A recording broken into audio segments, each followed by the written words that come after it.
ഇദ്ദേഹം വിമാനത്തിന്റെ ബാത്റൂമിൽ പോയി അദ്ദേഹത്തിന്റെ ചീക്ക് ചെക്ക് ചെയ്യുന്നു. അദ്ദേഹത്തിന്റെ ശരീരത്തിൽ എന്തോ പ്രോബ്ലം ഉണ്ടെന്ന് മനസ്സിലാക്കുന്നു. ഓടിപ്പോയി അദ്ദേഹം എയർ ഹോസ്റ്റസിനോട് പറയുന്നു, ഞാനൊരു വലിയ പ്രോബ്ലത്തിലാണ്, എത്രയും പെട്ടെന്ന് ഫ്ലൈറ്റ് ലാൻഡ് ചെയ്യണമെന്ന്. എന്നാൽ എയർ ഹോസ്റ്റസ് പറയുന്നു, ഇപ്പോൾ ഒന്നും ചെയ്യാൻ കഴിയില്ല, നിങ്ങൾ നിങ്ങളുടെ സീറ്റിൽ പോയിരിക്കൂ എന്ന് പറയുന്നു.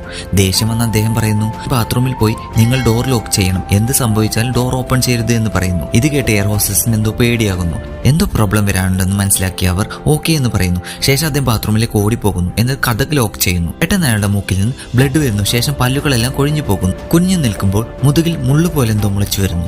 അങ്ങനെ അയാൾ ഒരു മോൺസ്റ്ററായി മാറുന്നു. ശേഷം ബാത്റൂമിൽ നിന്ന് വെളിയിൽ ചാടി എല്ലാ പാസഞ്ചേഴ്സിനെയും ആക്രമിക്കുന്നു. അങ്ങനെ നിയന്ത്രണം വിട്ട് ഫ്ലൈറ്റ് ക്രാഷ് ആകുന്നു. പിന്നെ അവിടെ പോലീസും ബോംബ് സ്ക്വാഡ് ടീമും വന്ന് പരിശോധിക്കുന്നു. അവിടെ നിന്നൊരു മോൺസ്റ്ററിനെ കാണുന്നവർ അതിനെ പരിശോധിക്കുമ്പോൾ ആ ജീവി ഒരു മനുഷ്യനാണെന്ന് അവർ കണ്ടെത്തുന്നു. അയാളെ ഒരു വൈറസ് ബാധിച്ചതാണെന്നും അവർക്ക് മനസ്സിലാക്കാൻ സാധിക്കുന്നു. പെട്ടെന്ന് തന്നെ അതേ വൈറസ് അവിടെയുള്ള എല്ലാവർക്കും പകരാനും തുടങ്ങും.